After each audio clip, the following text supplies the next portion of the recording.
Hi, I'm working in the Smith Research Group with Bianca, Philip, and Nico. On campus, I'm heavily involved in environmental activism and sustainability efforts. Having worked in the lab with some wonderful people, I'm now excited to share with you all our research project. Antibiotic resistance is a growing threat to public health and the environment. With the spread and evolution of antibiotic resistance, healthcare costs have risen, stronger diseases have emerged, and mortality rates have increased. Wastewater treatment plants, which act as gateways to the environment, are believed to be hotbeds for antibiotic resistance proliferation. The nutrients and antibiotics in wastewater effluent, combined with a plethora of bacteria, allow for propagation of antibiotic-resistant genes within wastewater microbial communities.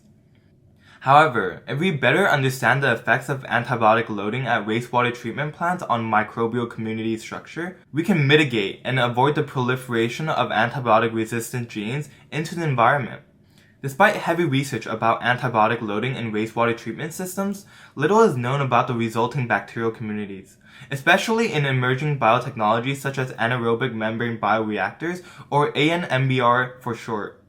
Therefore, our research project delves into the effects of antibiotic loading on bacterial communities within ANMBRs.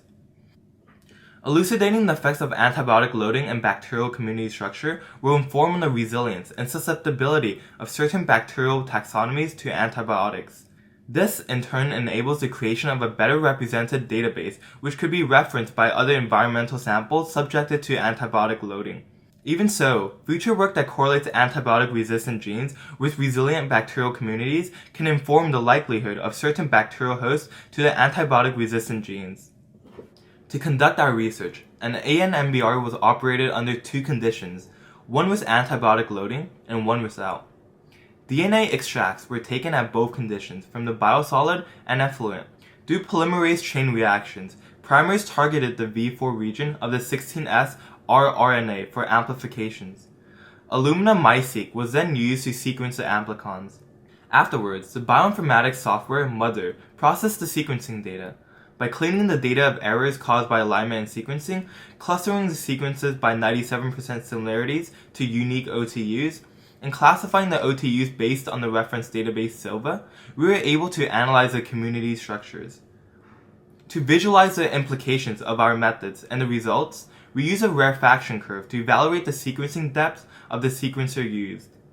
Similarly, we used relative abundance graphs to better picture the microbial community structures. Lastly, we performed and plotted a principal coordinate analysis plot to illustrate beta diversity of our samples.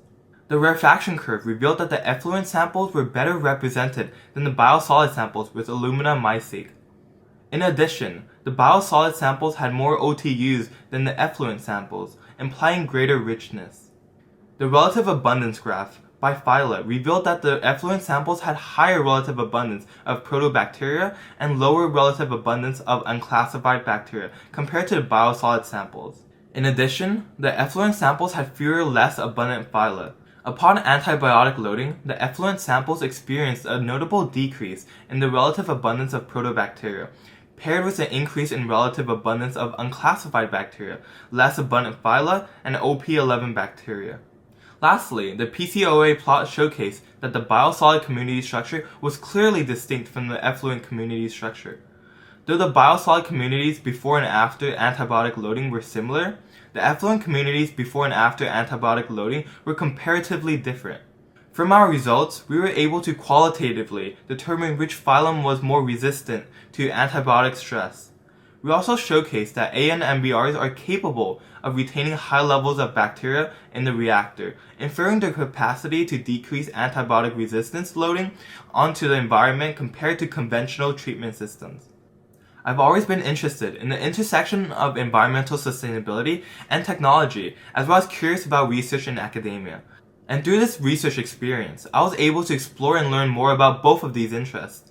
Now, not only am I more interested in pursuing a major in either environmental engineering or bioengineering, I'm also pivoting my course load to take genetics and marine biology in the spring to further explore those interests. I'm excited to continue down this path, hoping to use my experiences and knowledge to build environmental impact-driven technology in the future. I want to give Bianca Costa and Philip Wing a huge thanks for mentoring me throughout the 7 weeks of the research project, as well as Nico for being such a wonderful research partner. I want to also thank Dr. Mills and the Center mentors for putting in the time and effort to make the experience educational, exciting, and fun. Lastly, I want to thank Professor Smith for inviting me to the research group, and I'm excited to come back next summer and help out in person. Thank you for listening.